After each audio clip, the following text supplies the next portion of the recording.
Ok.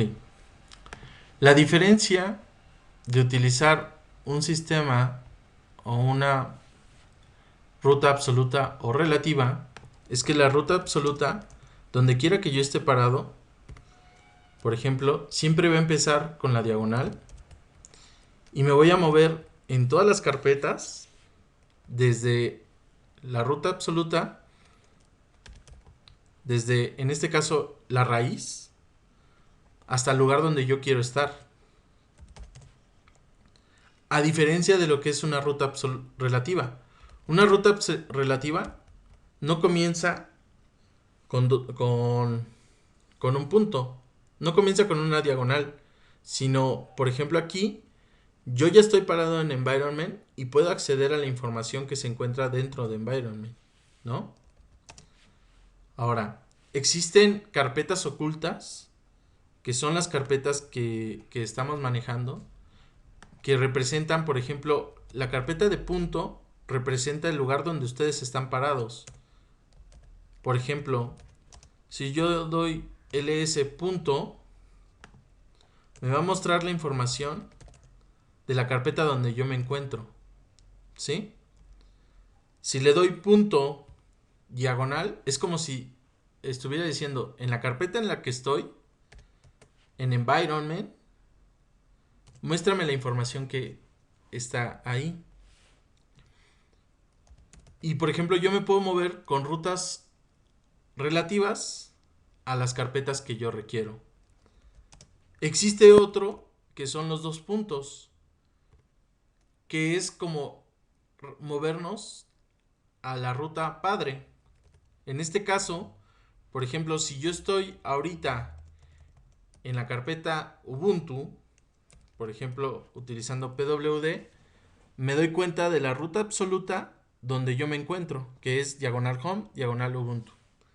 Si yo doy dos puntos, diagonal, es como si yo estuviera parado en home. Y entonces yo puedo acceder a Ubuntu, ¿no? Que es algo cíclico. Y puedo entrar, por ejemplo, a las carpetas dentro de Ubuntu. Todas las carpetas o todos los objetos que tengan un punto no van a ser visibles a menos de que ustedes utilicen el comando LA. Por ejemplo, hay una carpeta que accedimos de manera oculta. La carpeta de manera oculta, por ejemplo, en nuestro sistema, y normalmente las cosas que instalamos, normalmente están de manera oculta. Por ejemplo, nosotros accedimos a la información de SSH. Esta es la carpeta donde nosotros tenemos nuestra contraseña y las llaves privadas de nuestro sistema. Que fue, por ejemplo, la llave pública que compartimos con GitLab. Existe otro comando, por ejemplo, cat, que nos permite revisar la información de un archivo. Y la verdad es que es uno de los comandos más importantes porque nos permite acceder a la información dentro de cada archivo. Por ejemplo, un archivo de TXT. Este comando lo que crea es un flujo de datos entre la salida, en este caso por default, que es la terminal, y el archivo al cual estamos refiriéndonos. ¿Qué pasa si yo, por ejemplo, trato de leer una carpeta? Por ejemplo, me voy a salir y environment. El mismo sistema me va a decir que es un error y que no puedo leer una carpeta o no puedo establecer un flujo con un directorio. Pero, por ejemplo, puedo acceder a mis comandos y al comando de bat. Este comando, por ejemplo, me permite obtener toda la información que está dentro de mi mismo comando o de mi archivo. Al final, les tiene que quedar claro que en Linux todo al final es un archivo, ¿sí? Ahora, la verdad es que Linux pues tiene muchos comandos. ¿Cómo vamos a saber cuál es la información o cómo se utiliza un comando? Normalmente todos los comandos desarrollados por Linux o para Linux traen algo que se llama el manual. ¿Cómo accedemos a él? Utilizando man y por ejemplo ls o cualquier comando que ustedes requieran. Y aquí van a poder observar información del comando. Por ejemplo, cuando yo les mostré el "-a", cuando le ponemos "-al", "-", que sería como el mismo comando, pero en su forma completa y en su forma pequeña. Y así podemos observar la cantidad de parámetros que nuestro sistema tiene. Por ejemplo, hay uno que yo normalmente utilizo mucho para ls. Por ejemplo, si yo quiero saber el tamaño de un archivo,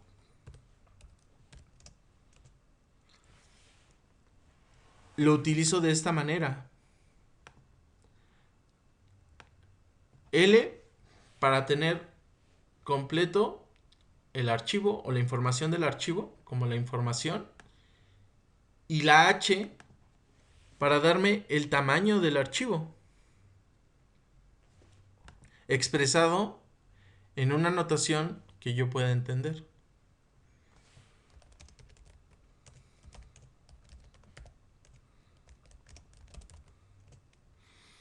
Otro comando que normalmente uso es el comando clear. Lo que hace es limpiar la terminal, ¿sí?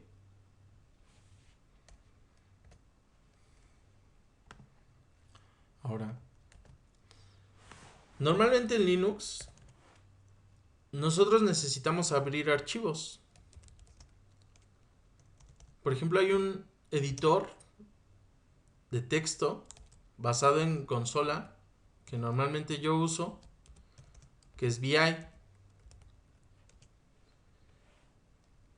Este comando me permite editar mi archivo de una manera a lo mejor no sencilla, pero si yo no tuviera la interfaz, yo podría editar mi comando, o en este caso mi archivo, utilizando este editor. El editor de VI es complicado, ya que requiere comandos. Por ejemplo, para guardar, nosotros tenemos que presionar Escape, W, y lo guardamos. Si queremos salir del archivo, es Escape, y utilizamos Q. Y salimos del archivo. Si queremos escribir en el archivo, utilizamos la letra A, que nos va a cambiar el modo de insert. En este modo de insert, nosotros podemos escribir en el archivo. Si nosotros utilizamos U, lo que hace es retroceder en lo que nosotros hicimos. Pero siempre, todos los comandos, lo primero que debemos de hacer es Escape,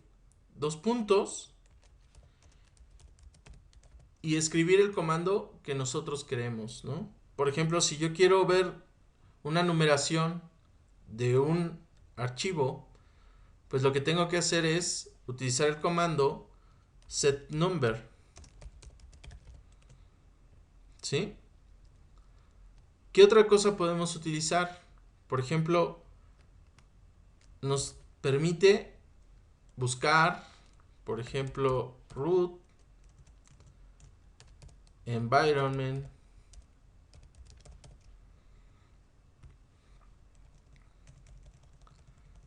la verdad es que es uno de los mejores editores que hay, pero sí es para alguien que ya lo conoce. Otro editor, por ejemplo, y que les recomiendo utilizar es Nano. Nano y el nombre del archivo, por ejemplo. ¿Sí? Este archivo, por ejemplo, utilizando control X, me puedo salir del archivo.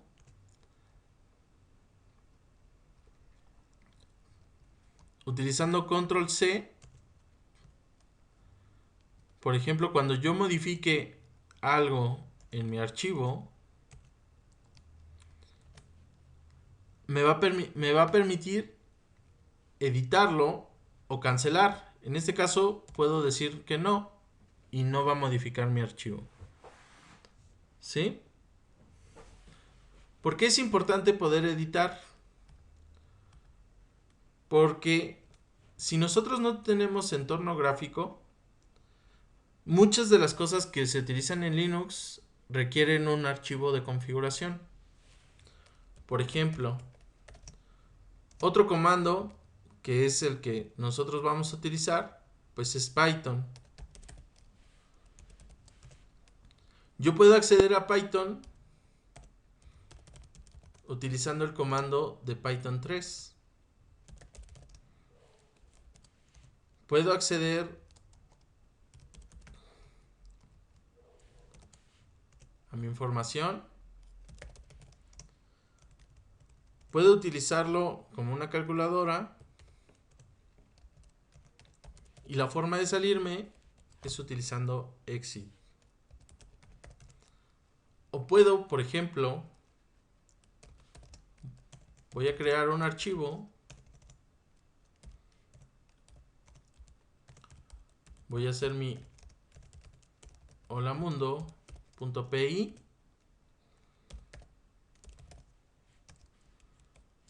Voy a escribir mi archivo.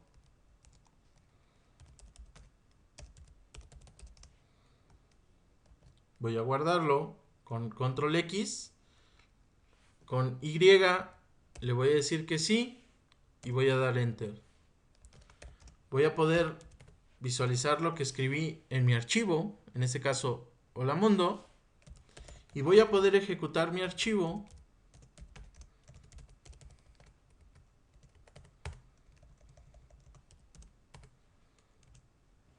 de esta manera.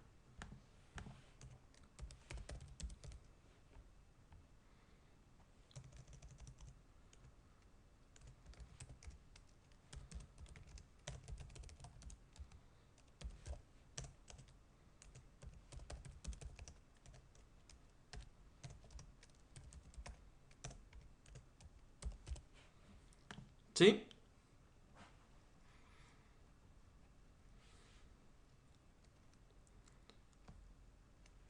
Entonces, ¿qué otras cosas podemos hacer? Por ejemplo, quiero buscar algo que está escrito en un archivo.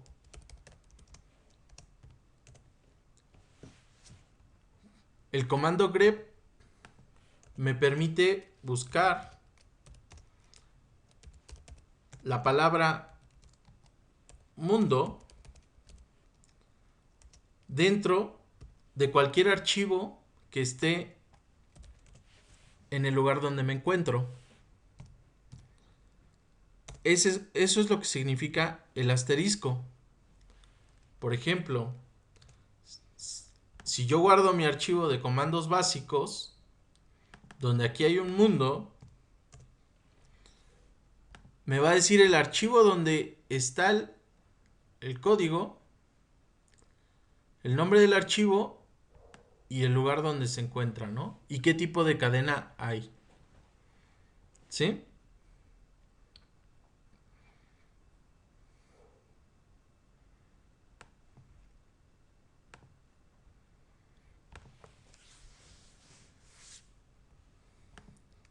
Ahora, por ejemplo, yo puedo copiar un archivo.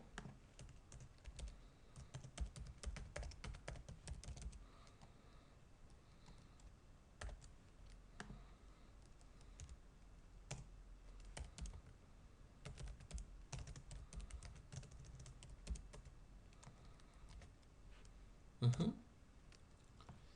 Y automáticamente toda la información de ese archivo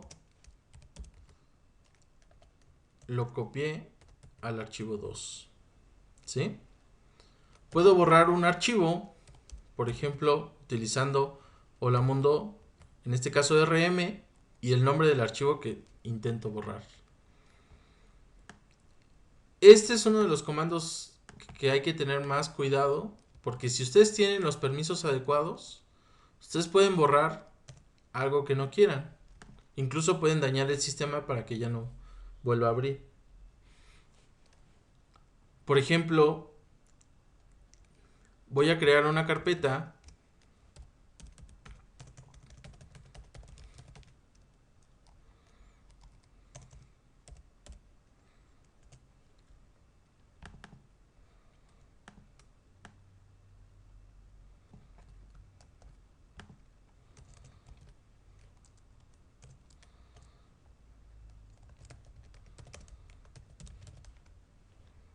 Crear carpeta.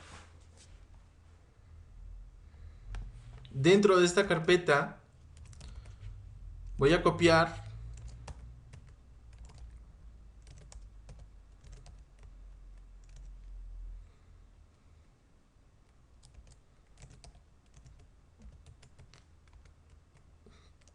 mi archivo.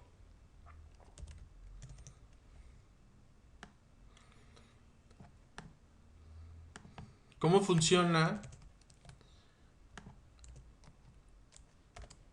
el comando de copiar? El primero es el argumento y el segundo es al lugar donde lo voy a copiar. Si se dan cuenta, aquí pues hay mucho del conocimiento que nosotros manejamos. Por ejemplo, ¿qué ruta es esta? Relativa, ¿no?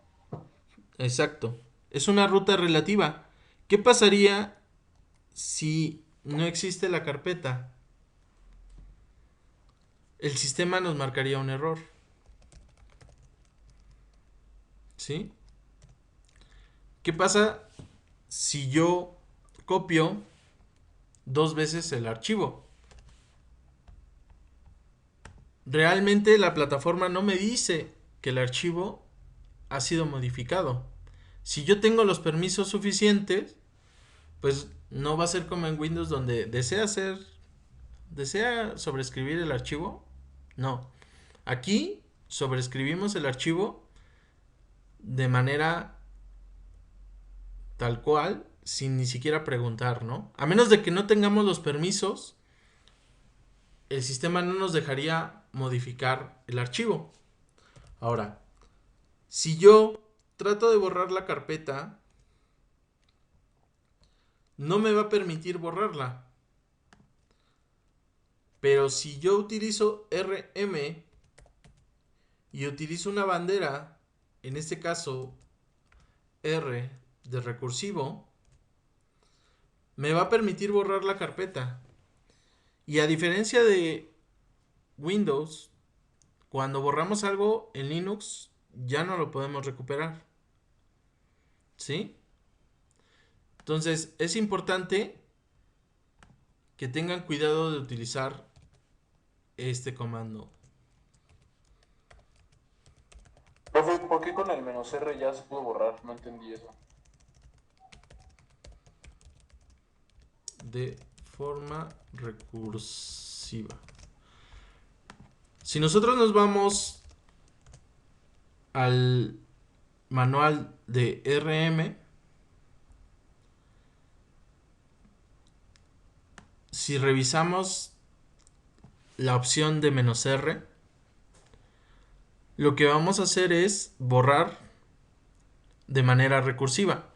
O sea, digamos que primero entra, borra todos los archivos, después sale a la carpeta y también la borra, ¿no? Y si así estuviera, terminaría borrando todo, ¿no? Si nosotros borramos desde la diagonal, perderíamos nuestra máquina, ¿no? Jamás lo hagan, jamás lo intenten, pero eso pasaría. Y si lo hacemos, ¿cómo se repara? Instalando otra vez. O sea, ya no hay forma de recuperar nada. O sea, básicamente es un formateo completo de tu máquina. ¿Ok? ¿No te da mensaje de advertencia o...? No. Ahora, Profe, ¿sí? ¿cómo que desde la diagonal? O sea, si lo hacemos desde... O sea, si yo hago esto, se acabó el mundo. Así nada más una diagonal. A ver el Exacto. ejemplo, bro. Si yo hago esto, se acabó el mundo. No lo hagan. Momento de experimentar. Y si lo hacen, háganlo en sus máquinas. ¿Ok? Sí, ¿qué pasa, bro? Ahora, no les voy a enseñar. La carpeta, por ejemplo, ahora voy a hacer algo que normalmente va a pasar. Por ejemplo, voy a copiar, lo voy a hacer con la carpeta. En esta carpeta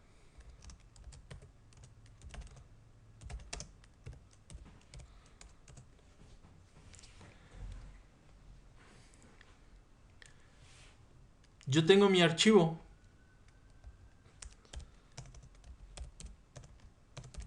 Este archivo voy a utilizar el comando shum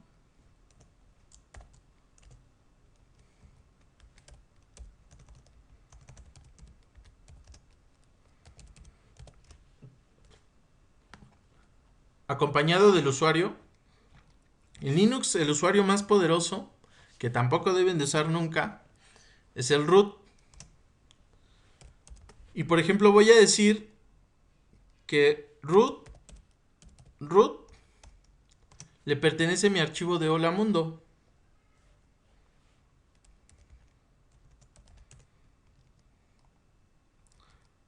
Solamente voy a utilizar un root.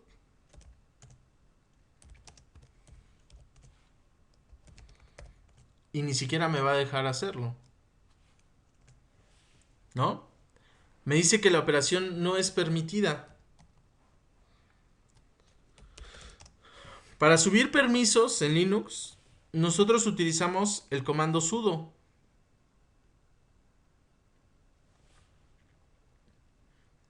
Este comando sudo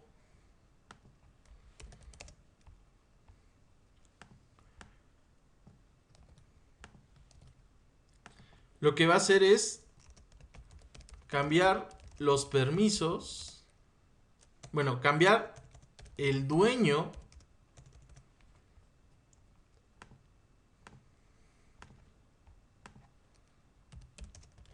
del archivo en Linux.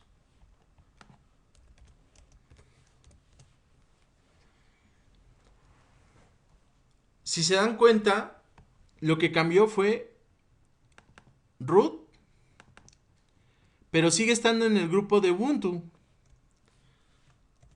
Si yo trato de editarlo o de abrirlo, por ejemplo, me permite hacerlo. Porque aún así, yo pertenezco al grupo de Ubuntu. Pero ¿qué pasa Si cambio los permisos del archivo,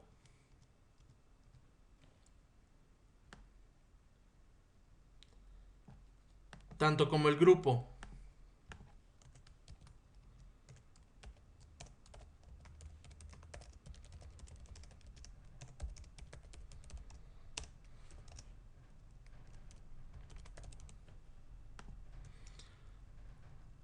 si yo hago un ls, para mí el archivo parece normal. Si hago un ll, para mí el archivo sigue pareciendo normal.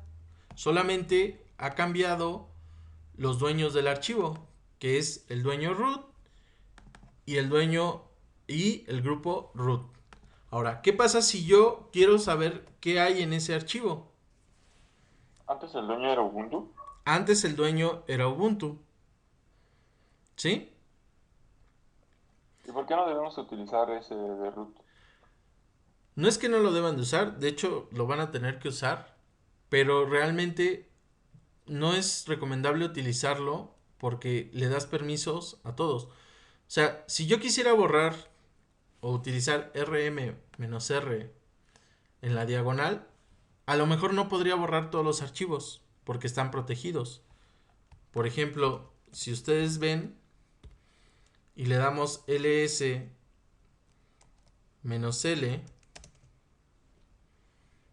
por ejemplo, la mayoría de los archivos tienen root, ¿no? Ahora, si yo trato de entrar a una carpeta, en este caso, y quiero ver, por ejemplo, cómo está construido, puedo acceder porque mi usuario tiene los permisos. O sea, el usuario que nosotros tenemos pertenece al grupo de root. ¿Sí? Y el grupo de root tiene lectura y escritura. Ahora, voy a regresar a la carpeta. Por ejemplo, puedo regresar así. Environment, comandos básicos, carpeta. ¿Sí? En esta carpeta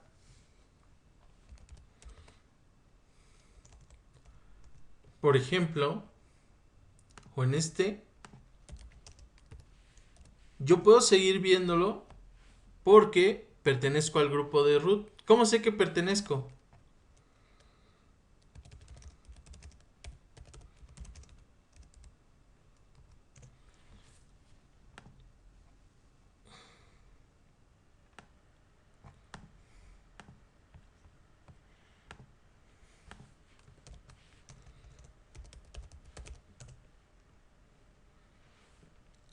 Estos son todos los grupos a los que pertenece Ubuntu. El sudo es el grupo de root, ¿sí? Pertenece a su propio grupo y tiene todos estos. Por ejemplo, normalmente estos grupos son para poder... Bueno, el floppy ya no existe, pero es para, por ejemplo, poder abrir y cerrar la casetera de la máquina, ¿no? Poder leer, por ejemplo, el floppy, poder leer un disco externo, ¿sí? Tener acceso al audio, tener acceso al video. Así es como se generan los permisos en Linux. Ahora, ¿cómo se cambian los permisos?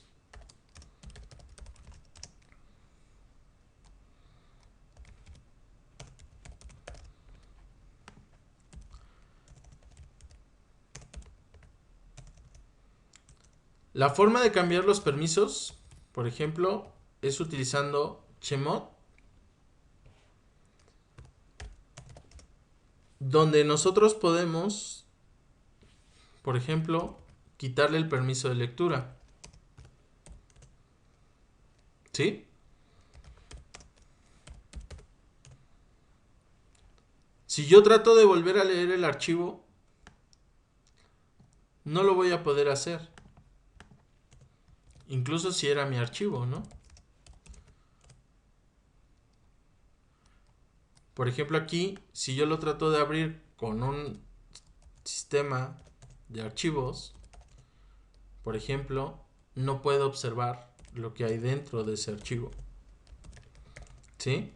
¿Cómo lo puedo observar?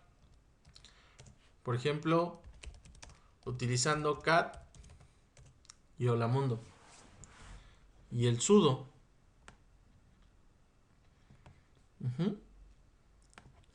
Ahora, ¿cómo sé que no puedo editarlo?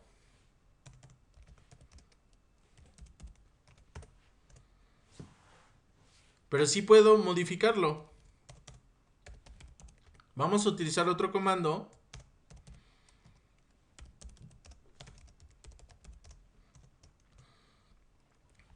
que se llama el comando echo.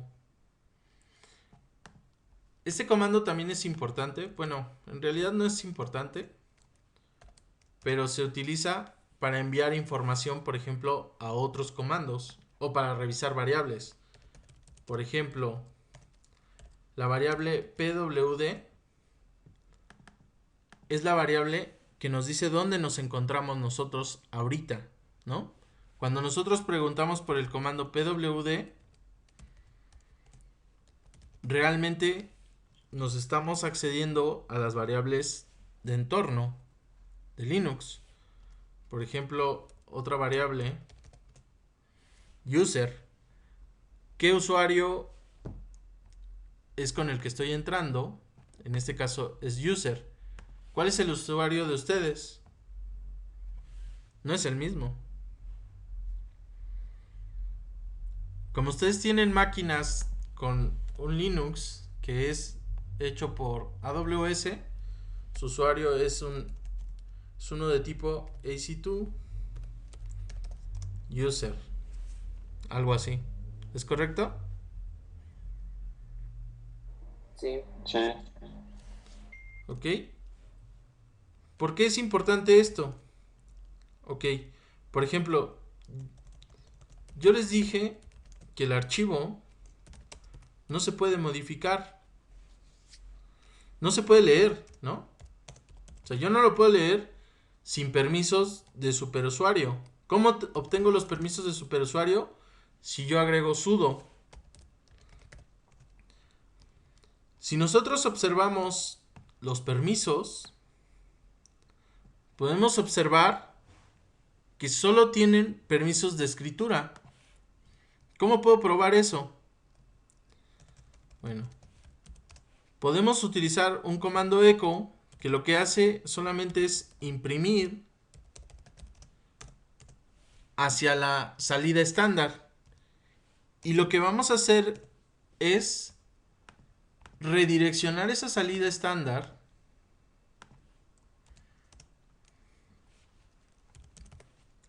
hacia mi archivo. ¿Sí?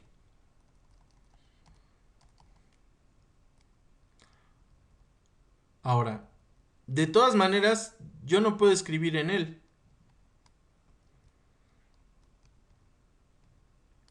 ¿Qué pasa si mostramos la información? Ahora, ¿qué pasa si yo pongo un sudo aquí? De todas maneras, yo no puedo escribir en este archivo. Si yo pongo un sudo aquí, tampoco puedo escribir en este archivo. ¿Sí?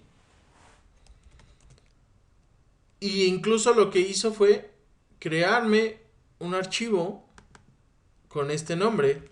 Por ejemplo, si yo quiero entrar a sudo, aquí aparece la información del archivo que quiero editar. Entonces, ¿qué es lo que pasa? Nosotros no podemos editar un archivo si no podemos leerlo de entrada. ¿Cómo le damos permisos de lectura?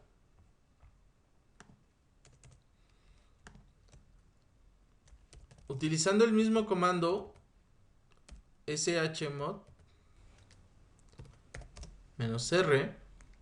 En vez de menos R, va a ser R o más R. Y le vamos a decir hola mundo. Ahora, si se dan cuenta, aquí aparecen mis archivos. O bueno, en este caso los permisos. Si yo trato de acceder, por ejemplo, al archivo de nuevo, ya puedo acceder a la información del archivo. Si yo trato de modificar este archivo pasándole la información de este eco,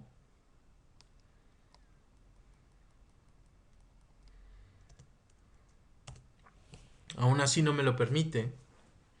¿Por qué no me lo permite? No me lo permite porque el usuario es root. Tendría que volver a hacer mi archivo. Que ese es el nivel donde más puedo editar yo mis archivos. Por ejemplo, en este caso,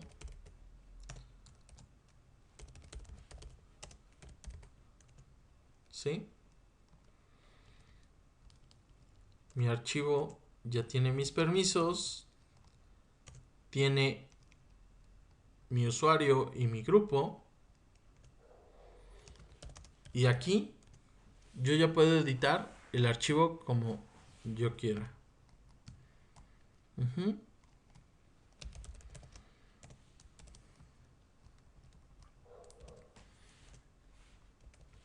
Y puedo escribir en el archivo tantas veces yo quiera. Puedo, por ejemplo,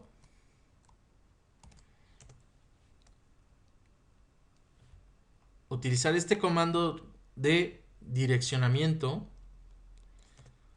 y puedo escribir en el archivo las veces que yo quiera, con la información que yo quiera, ¿no?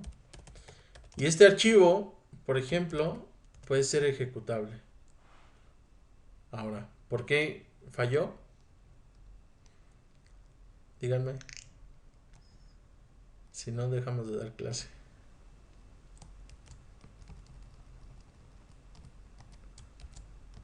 Pues no cerró comillas. Exacto.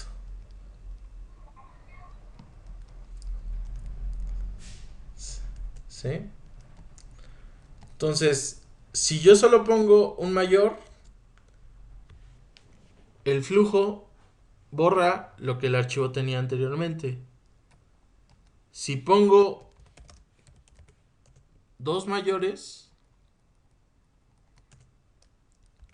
concatena la información.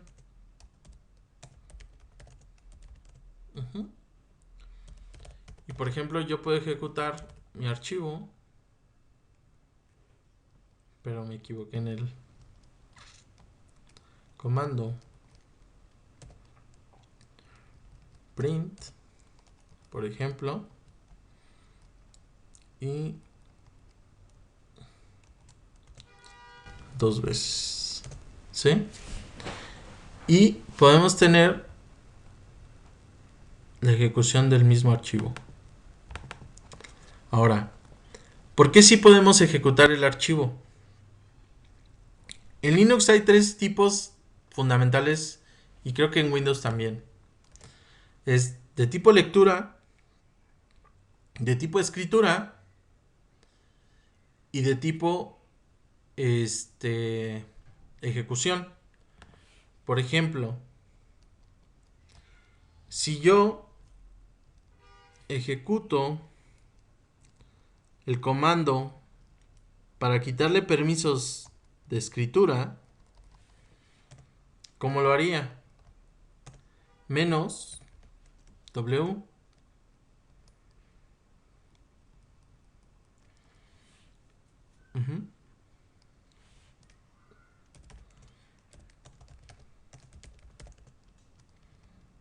Ahora,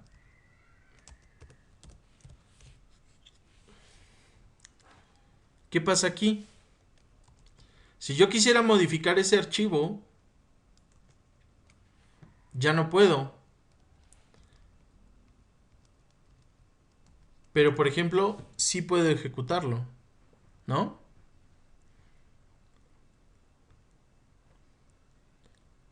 ¿Hasta ahí les queda claro? Sí, profe. Esto es importante que lo entiendan porque a veces cuando uno está administrando el sistema es lo más complicado. Por ejemplo, ¿quieren saber dónde están las contraseñas? Por ejemplo, contraseñas de Linux. Las contraseñas de Linux se guardan en un archivo. Este archivo, por ejemplo,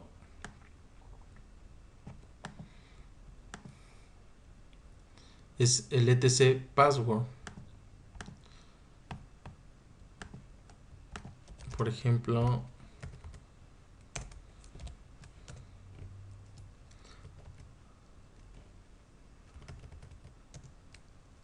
si yo abro este, por ejemplo, aquí están los usuarios. Desafortunadamente o afortunadamente, las contraseñas están protegidas, ¿no? Pero esta sería nuestra contraseña.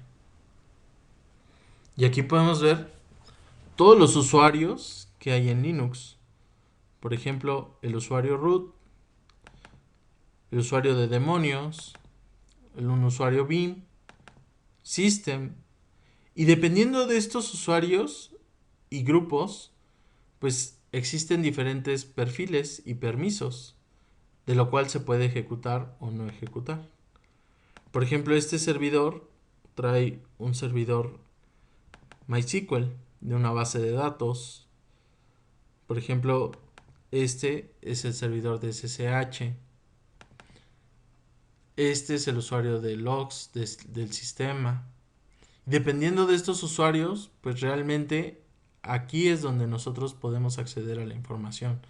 Por ejemplo, para enviar un correo, pues tenemos que tener permisos de mail, ¿no? Y ser el usuario de mail. Pero por ejemplo, este tipo de usuarios pues no pueden conectarse como Ubuntu. Son usuarios que existen. El único usuario que sí se puede conectar es root. Root sí tiene la capacidad de que nosotros nos firmemos como root. Ahora, ¿cómo nos convertimos en root? No les debería enseñar esto, pero bueno, bajo su responsabilidad. Por ejemplo, ahorita aquí dice en Ava. Si ustedes agregan sudo su, van a entrar como el usuario root. Y entonces aquí sí tienen permiso absolutamente de lo que ustedes quieran. Por ejemplo, si yo quiero editar Hola Mundo como usuario root, puedo hacerlo sin importar los permisos.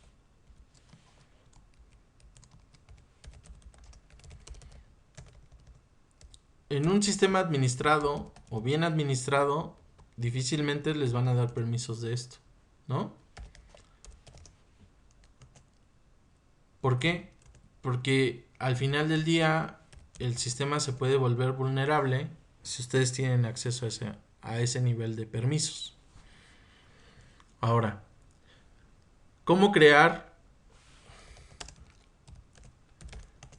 En este punto hay múltiples comandos. Por ejemplo, ifconfig nos permite saber la IP que tenemos. Por ejemplo, nos permite saber la MAC. Por ejemplo, la MAC de esta plataforma, que como es un sistema virtual, pues realmente la MAC no tiene sentido, ¿no? Por ejemplo, podemos saber información del sistema. Por ejemplo, si hay un error, si es una virtualización, información, por ejemplo, del disco, las variables, información del kernel, ¿sí? ¿Qué más podemos saber? Por ejemplo, en este no, pero por ejemplo, si yo tuviera acceso a una máquina que no es virtual, por ejemplo en la mía, yo puedo acceder a los sensores, por ejemplo. Puedo acceder a saber cuántos cores tengo, por ejemplo. Puedo saber cuántos cores tiene mi PC en Linux.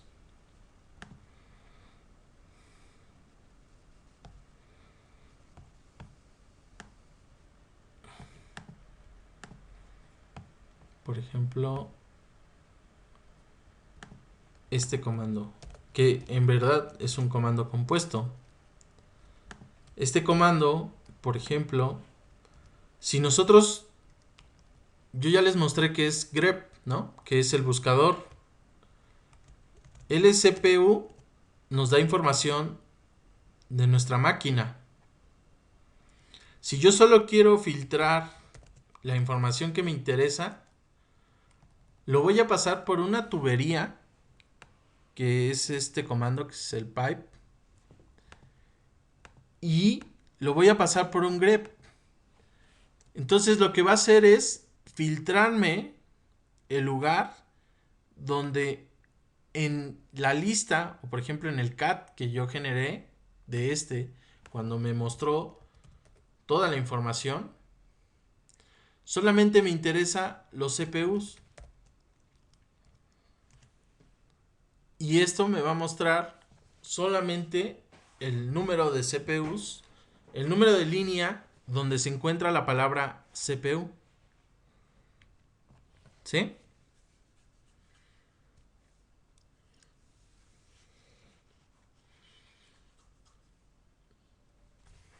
Es importante esto o estos comandos porque, por ejemplo,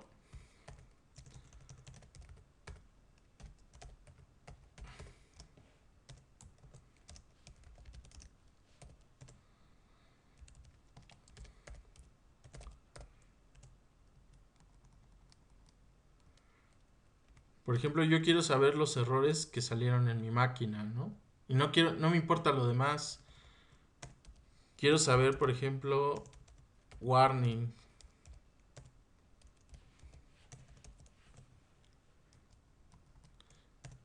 Lo malo de utilizar una máquina virtual es que no tienen errores, ¿no? Pero, por ejemplo, les voy a enseñar una máquina de verdad.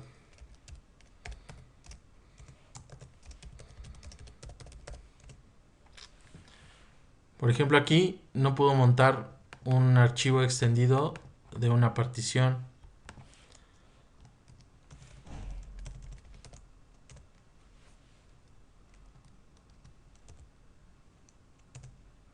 Por ejemplo, no tengo warnings. Pero al final, pues ustedes pueden obtener información de su sistema como quieran, ¿no? Y este comando les puede ayudar a filtrarlo. ¿Por qué es importante filtrarlo? Bueno, porque en Linux podemos tener N archivos, ¿no? Y cuando ustedes estén desarrollando un programa, por ejemplo, van a tener que generar logs.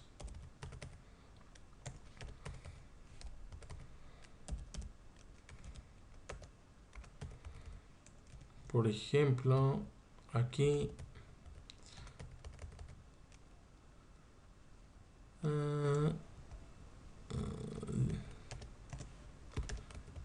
etc. A ver, var. No me acuerdo dónde están los sistemas. Creo que es var log. Por ejemplo, aquí, si yo quiero saber errores de Amazon, por ejemplo,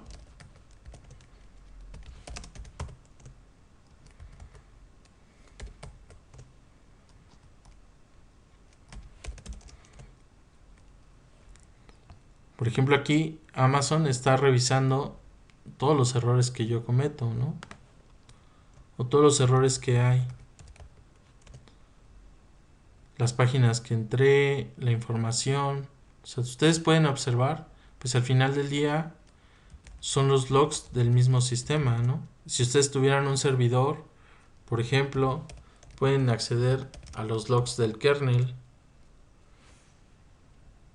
Por ejemplo, esto es la información que vimos con el DM, pero ya en un log, ¿no?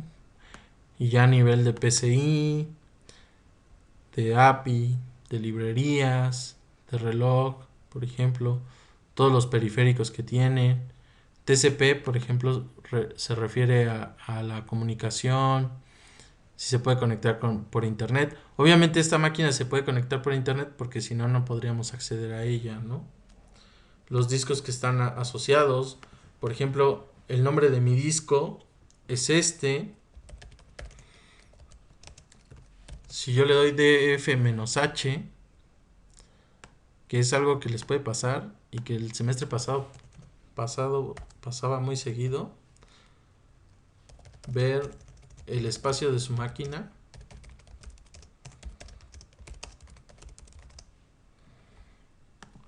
Por ejemplo, aquí, el lugar donde está montado cada uno de los discos es este. Como dijimos, todo comienza en root y es el lugar donde está montado mi disco. El nombre de mi disco es NVMe0NUP1. El tamaño de mi disco son 9.7 GB. La cantidad de disco utilizada son 9 GB. Y el tamaño libre son 686, el 94%. Con lo que estamos haciendo, no creo que necesiten más tamaño de disco, ¿no? Pero, pues, uno nunca sabe. ¿Sí? df-h nos da el tamaño del disco. Por ejemplo, si quieren conocer la memoria RAM que tienen disponible, en este caso, esta máquina tiene 1.9 GB. Estoy utilizando 418 megas y tengo 262 megas libres con un caché de 1.2. Entonces, sumando el caché con la memoria libre, pues más o menos tengo 1.3 gigas. ¿Sí? Ustedes deben de tener, si no me equivoco, un core y una giga.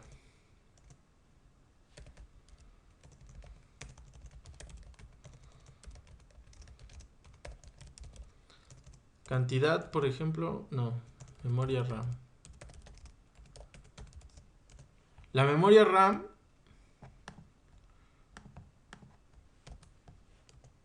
es esta.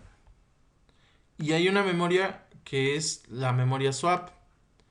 Esta memoria es una memoria que utiliza el disco para hacer que la máquina tenga más memoria RAM. Pero lo que está haciendo es escribiendo en su disco.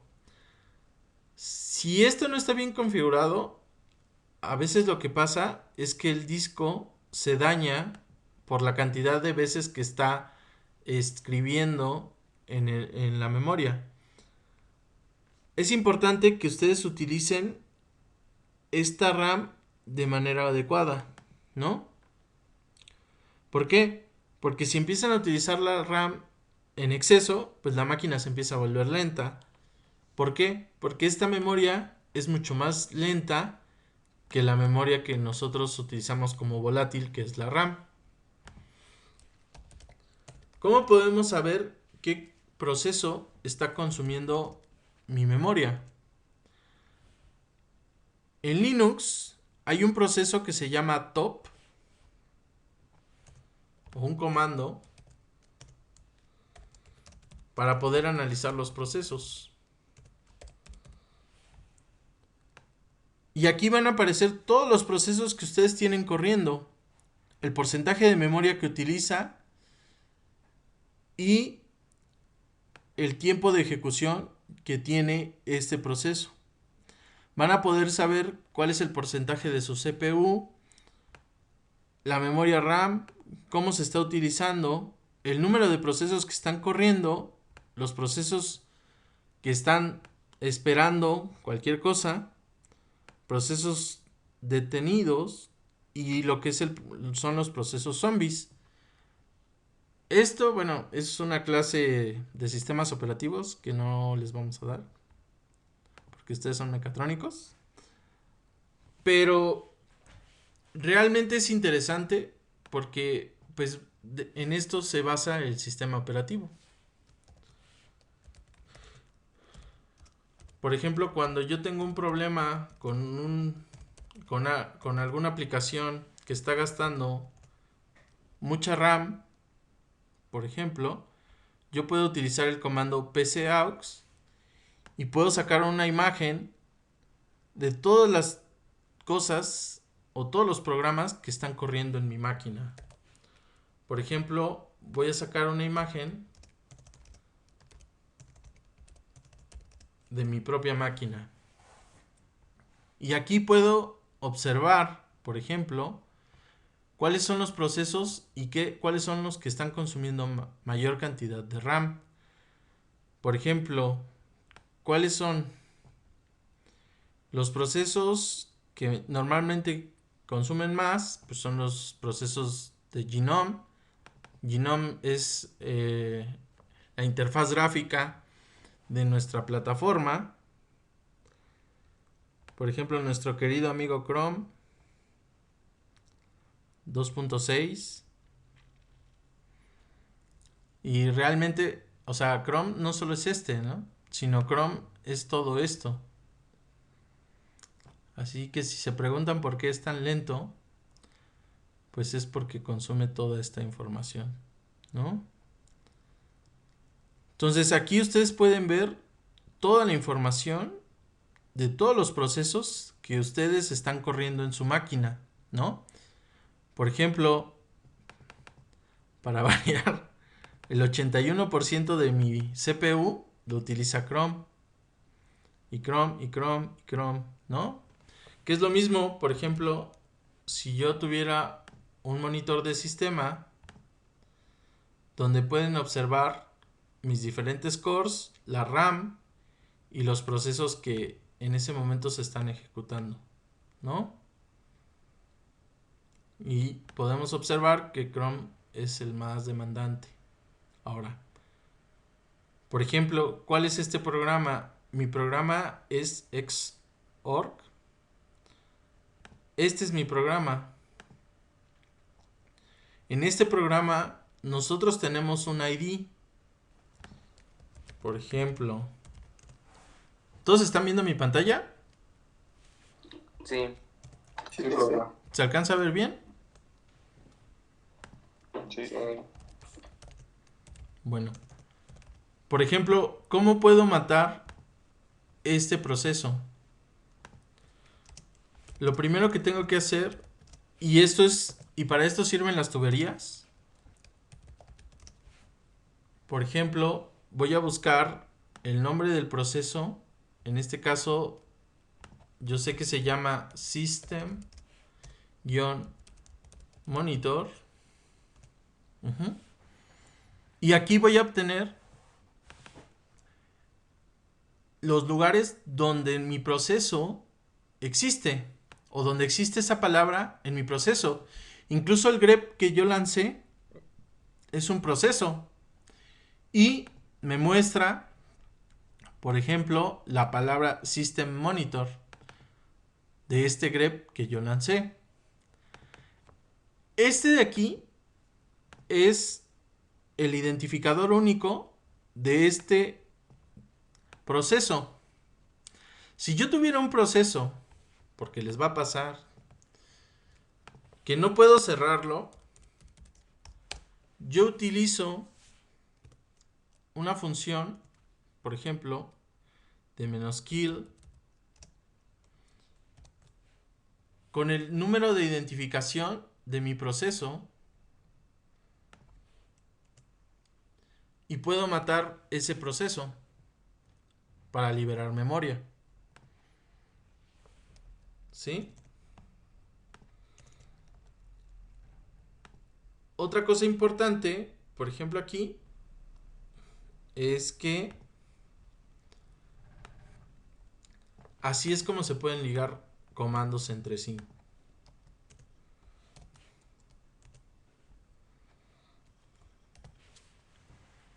¿Sí? Ahora.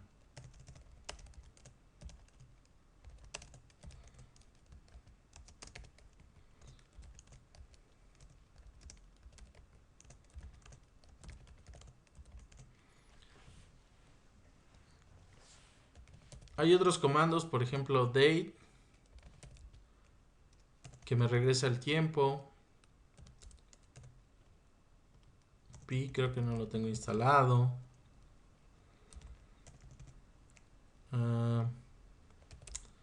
Por ejemplo, otro comando interesante es el comando tick. Grep, por ejemplo, mundo.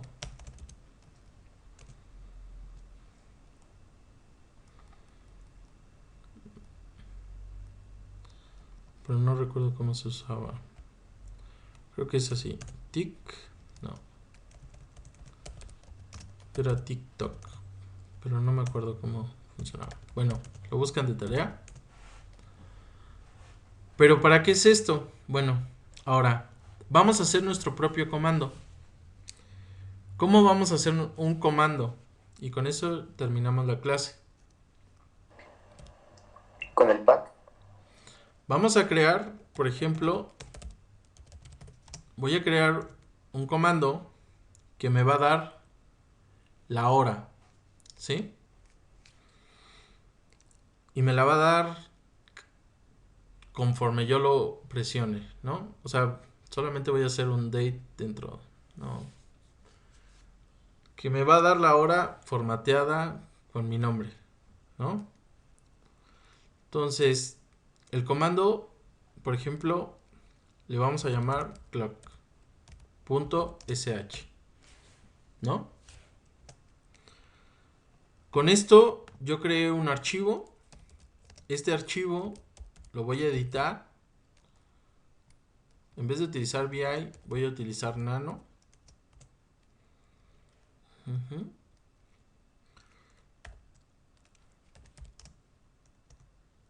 SH, normalmente las cabeceras, si se dan cuenta, empiezan con SH para decir que es un comando de tipo SH. Y voy a ejecutar mi comando. En este caso, el comando date.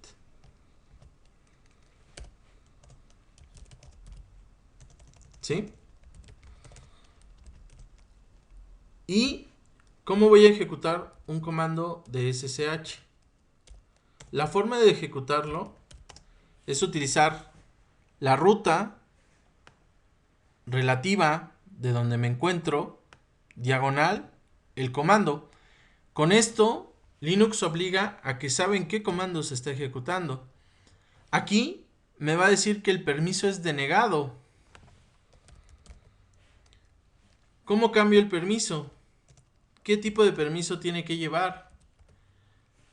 Los sistemas para que ejecuten programas, por ejemplo, en Linux, y por eso es que Linux no tiene virus, es que alguien debería darle permisos para poderse ejecutar. Si no tiene permisos, pues en primera, un archivo no se puede ejecutar, y segunda, solamente va a correr con los permisos y con el usuario que yo lo ejecuto.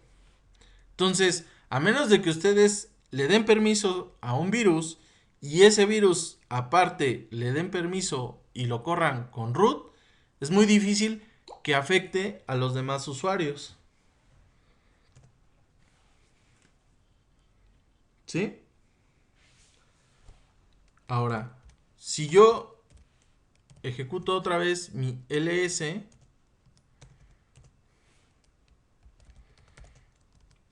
mi archivo de comando clock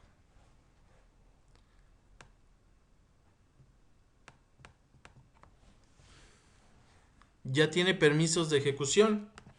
Y si yo trato de ejecutar otra vez mi comando, todo lo que yo escriba en este comando se va a ejecutar. Todos los comandos que hemos visto ahorita, por ejemplo, si yo pongo ls, si pongo date, si pongo echo,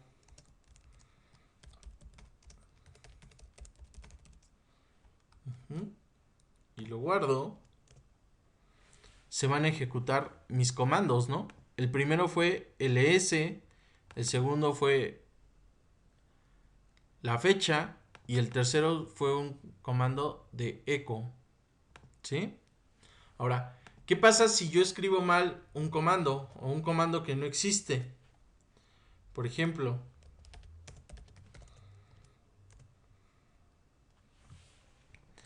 si se dan cuenta, el sistema ejecuta el primero, falla en el segundo, pero a diferencia de Python, sigue ejecutando, ¿sí? Aunque no encontró el comando, de todas maneras el sistema siguió ejecutando nuestra información. Entonces hay que tener cuidado porque esto, pues, puede afectar el funcionamiento de nuestro sistema, ¿no? Ahora, por ejemplo, aquí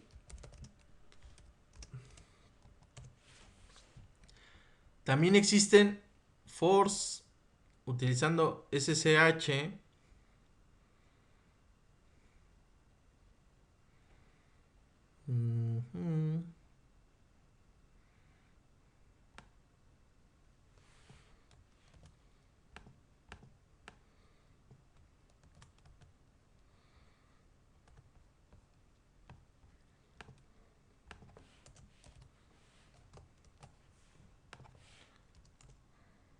¿Sí? Aquí ustedes pueden definir una variable asignándole un valor, ¿sí? Pero para acceder a la variable tenemos que utilizar el pesitos.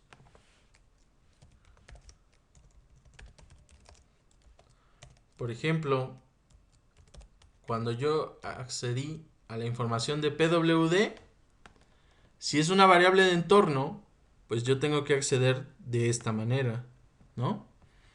En una variable interna, por ejemplo, yo accedo aquí. ¿Qué pasa con las variables? Las variables solo existen si nosotros definimos una variable, por ejemplo, dentro de este sistema, solo vamos a tener ese valor de esa variable en este sistema o en este código. Entonces, si yo trato de acceder a la variable var fuera de mi script, no lo voy a hacer o no voy a poder, a menos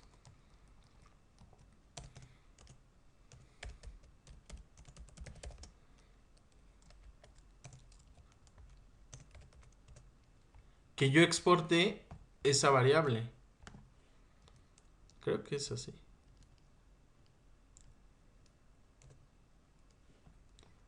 Ahora sí.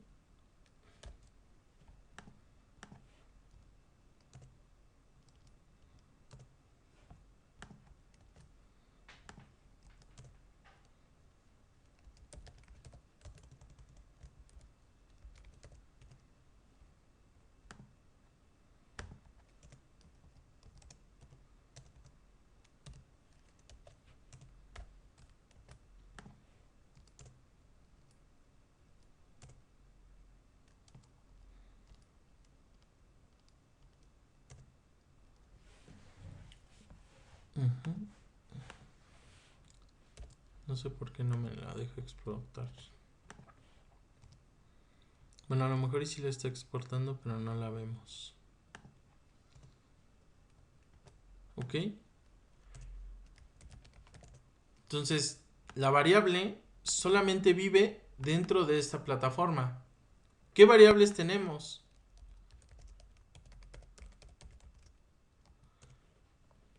Variables de entorno en Linux.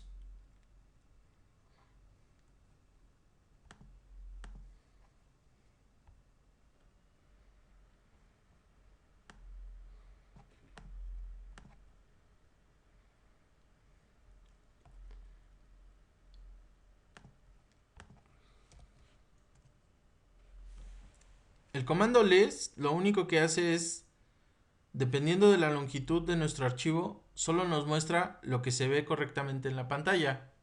Y lo único que estoy haciendo es pasar la información dentro de esa pantalla. Aquí podemos observar todas las variables que están definidas en nuestra plataforma. Por ejemplo, la información del cliente, el número de sesión, el notepad, dónde están los archivos de Node, el old PWD, por ejemplo, el lenguaje que estamos utilizando, UTF-8. Y aquí, por ejemplo, debe de estar nuestro pad. Por ejemplo, este no es en sí de Linux, sino es en sí del entorno de desarrollo que estamos utilizando. Y aquí pueden observar todas las variables de entorno que nuestro sistema tiene. ¿Para qué sirve? Bueno, a veces necesitamos variables. Por ejemplo, una de las variables más importantes es la variable path. Esta variable, si ustedes la modifican o le agregan, por ejemplo, pueden ejecutar el comando en cualquier lugar. Por ejemplo, nuestro comando ahorita de clock, yo solo lo puedo ejecutar si estoy en la ruta. Por ejemplo, ¿qué pasa si yo me cambio y trato de ejecutar clock?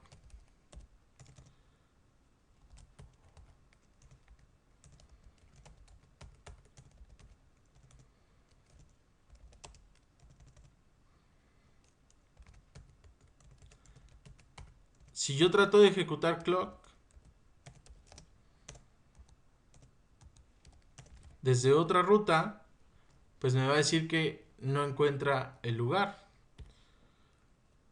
Pero por ejemplo, si nosotros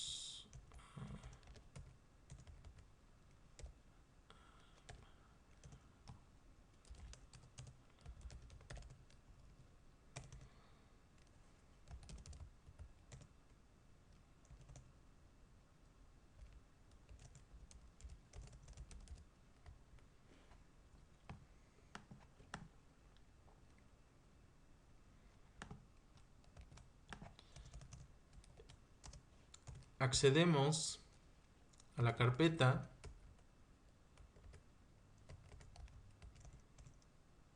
en este caso a clock.ssh, yo lo voy a poder ejecutar, ¿no? Pero siempre que me mueva, pues voy a tener que buscar la ruta absoluta o la ruta relativa. Por ejemplo, si yo le pongo home, Ubuntu, environment, comandos bash y clock, vamos a poder acceder a él, ¿no? Pero realmente, si yo quisiera utilizarlo, por ejemplo, como el comando ls, no lo puedo utilizar. Siempre voy a tener que poner la ruta. ¿Cómo podría utilizarlo sin poner la ruta? Agregarlo al pad. Agregándolo al pad. ¿Cómo lo agregamos al pad? Bueno, No. hay dos formas, pero esta tienen que tener mucho cuidado porque vamos a revisar la estructura del pad.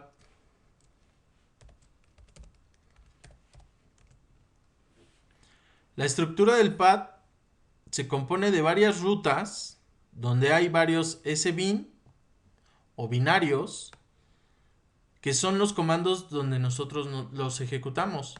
Por ejemplo, si yo reviso este comando o esta ruta, aquí puedo ver los diferentes comandos. Por ejemplo, si yo utilizo node, pues puedo acceder a node, ¿no? ¿Cómo me salgo de node?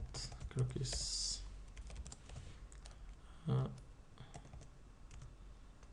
quit. Ajá. Y, por ejemplo, vamos a ver dónde se encuentra Python.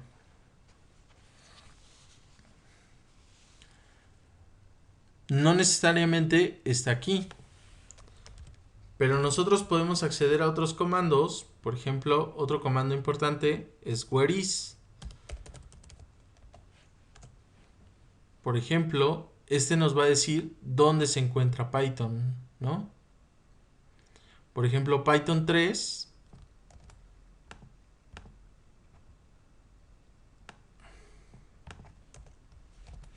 lo puede encontrar en esta carpeta. Y si yo hago un ls user bin python 3 ls-l, hay otro tipo de comando. Este de aquí. Este comando, o bueno, más bien otro tipo de archivo. ¿Alguien hoy en día usa accesos directos?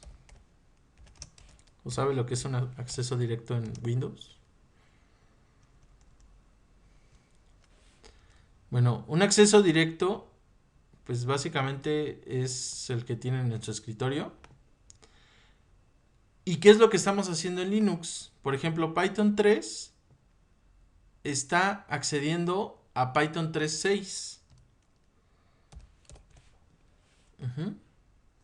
Y este es el verdadero comando de Python.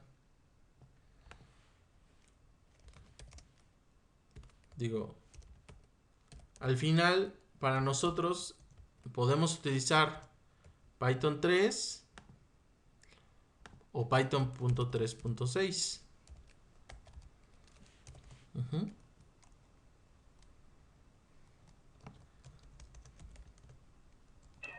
Es que dice Python, profe. Sí, perdón.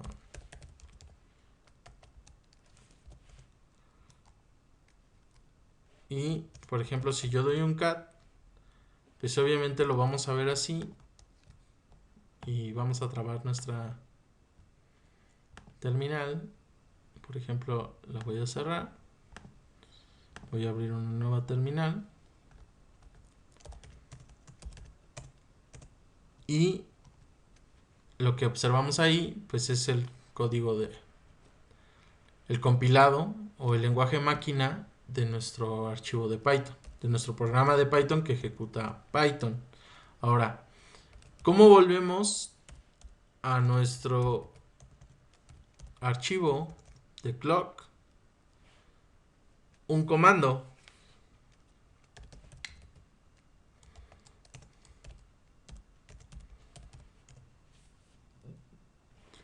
El comando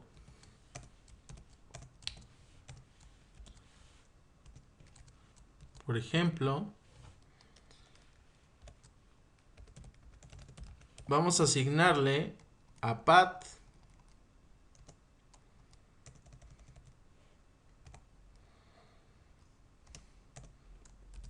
y vamos a meter nuestra ruta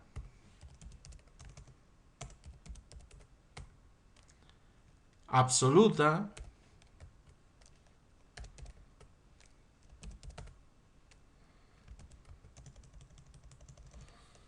en nuestro path.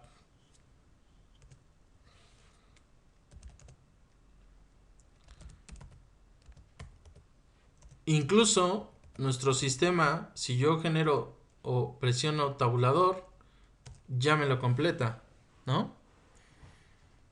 Y yo puedo acceder a mis comandos que yo creo sin tener que acceder o sin tener que estar en la ruta, siempre y cuando estén en el pad, ¿no? Sí. Bueno, de tarea voy a querer que hagan una calculadora. Bueno, es más, por equipos y que la busquen en internet, pero que la suban en un repositorio y que la ejecuten y que me manden el video.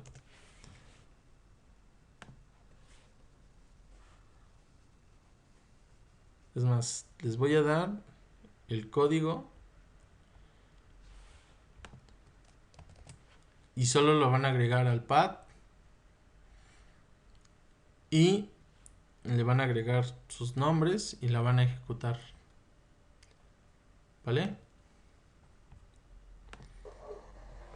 Sí. Sí, profesor. Y me mandan el video.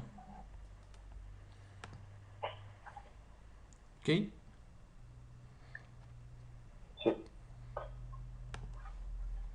Maestro, ¿va a hacer un push de todo lo que estuvo haciendo en Sí, la sí, carpeta? sí. Ya lo voy a hacer. Pero, Gracias. como ya son unos expertos en Git, voy a crear una branch donde le voy a poner enava git checkout enava git add git commit -m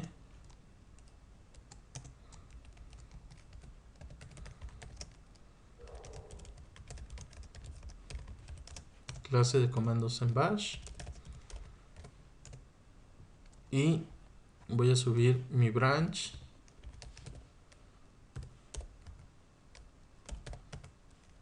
al servidor de GitLab.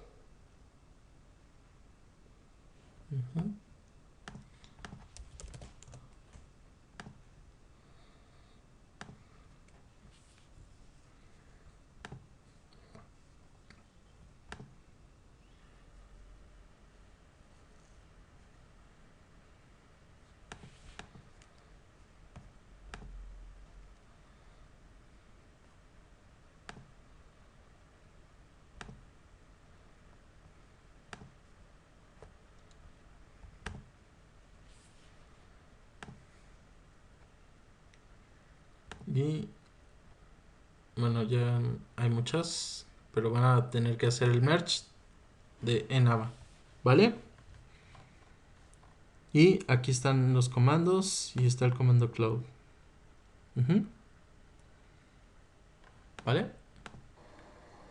Sí, prof. Bueno, voy a detener la captura.